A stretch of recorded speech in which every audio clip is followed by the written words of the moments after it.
السلام علیکم ورحمۃ اللہ وبرکاتہ۔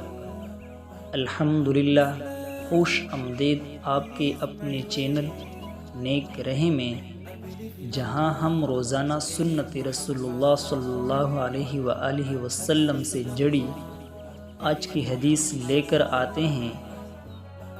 آج کی حدیث قربانی کے عمل سے متعلق ہیں، جو ہر مسلمان کے لیے ایمان اور اطاعت کی بڑی نشانی ہے۔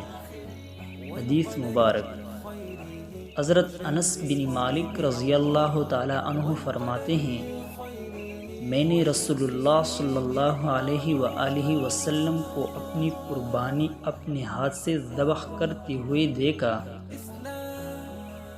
آپ اپنا پاؤں مبارک اس کے پہلو پر رکھے ہوئے تھے۔ یہ حدیث ہمیں سکھاتی ہیں کہ قربانی کے عمل کو خود انجام دینا افضل ہے۔ اگر ممکن ہو تو ذبح خود کرے، کیونکہ یہ ایک عبادت ہے۔ نبی کریم صلی اللہ علیہ وآلہ وسلم نے خود اپنی قربانی اپنے ہاتھ سے کی تاکہ امت کو عملی سبق ملے۔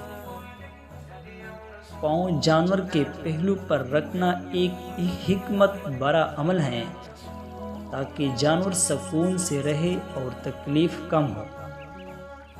یاد رکھے، اگر کوئی ذبح نہ کر سکے تو کم از کم موجود رہے اور دل میں نیت رکھے، کیونکہ اس عمل میں اخلاص اور قربانی کا جذبہ اصل ہے۔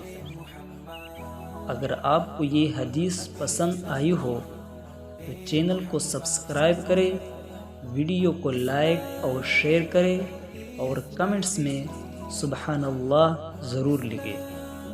کل پھر ایک نئی حدیث کے ساتھ، تب تک یاد رکھیں، سنت کو اپنائیں، زندگی کو روشن بنائیں۔ جزاکم اللہ خیر۔